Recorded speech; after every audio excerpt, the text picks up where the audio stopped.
Good afternoon, Miss Roslyn. Okay, Miss Roslyn, can you tell me about yourself? Name is Rosby. I am 22 years old and have two girls. Okay, I have few questions for you to answer, so let's start. Why do you want to work as a maid? To help my Why you choose Malaysia when there is a lot of other country? it is near and then How are you qualified for this job? responsible, hardworking, and honest. May I know what is your may I know what is your education level is?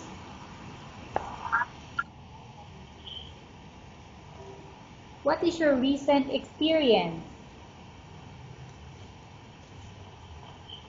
Housemate, mom, Have you worked abroad before?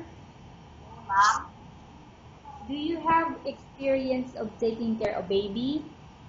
mom, Whose baby you are taking care of? my own kid, What about elders? mom, Do you have whose elder you are taking care of? my grandmother, Do you have any other special skills? cleaning, washing the clothes, ironing the dress. Are you willing to learn new skills? Are you willing to work with a family where the mother-in-law or any relatives stay together? Currently, are you still working? No, mom, Do you know how to cook? yes, mom, What sort of food can you cook? adobo, apretada, pizza, steak, chicken, fried chicken, spaghetti. Are you aware that you will have to do washing, cleaning, ironing, and cooking? Mom, From all the house chores, which do you like most? mom, and If ever you were selected to work in Malaysia, who will take care of your kids? You're not allowed to use handphone during working hours. You are you are only allowed to use handphone after you finish all the works and when going to bed. mom, You are strictly needed to surrender the handphone to your employer in the morning, and your employer will return back to you once you're going to bed.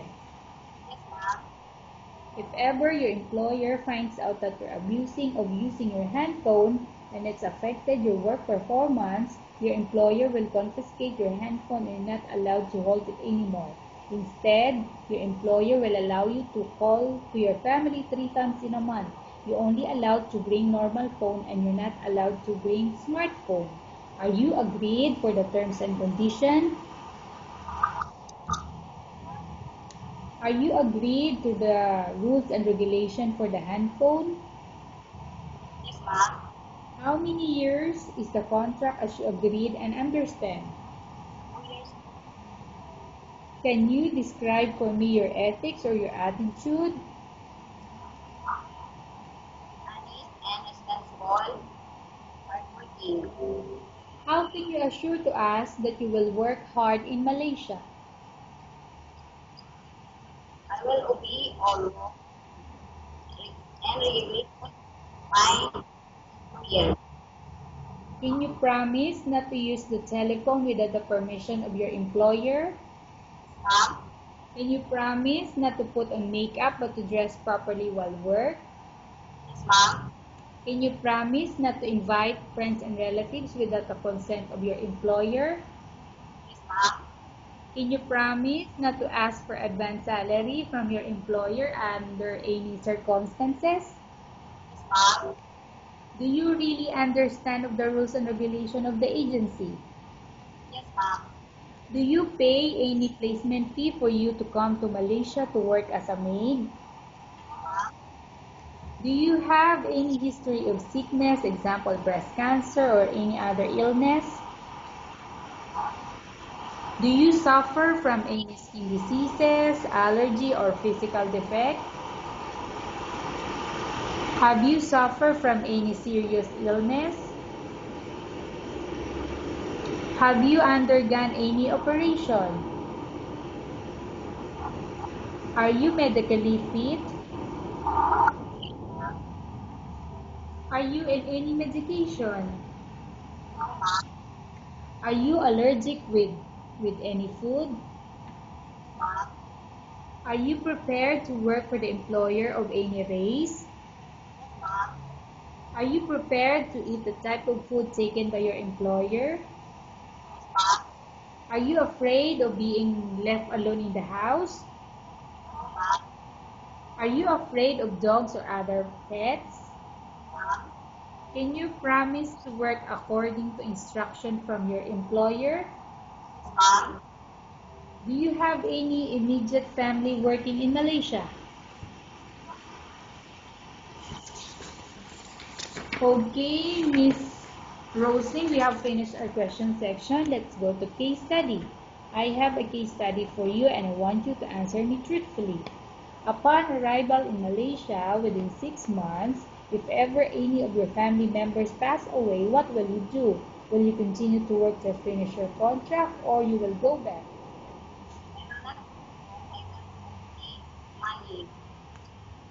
Tell us about yourself and why do you want to work in Malaysia as domestic helper?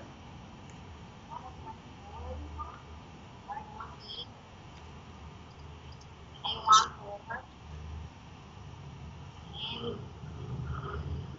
to work in Manila to help for family.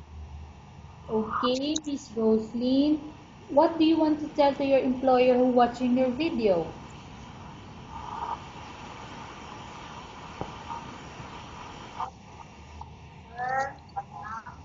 Please choose me as I am responsible and honest. Okay, thank you very much, Roslyn. We will update to your agency if there's any selection made by the employer.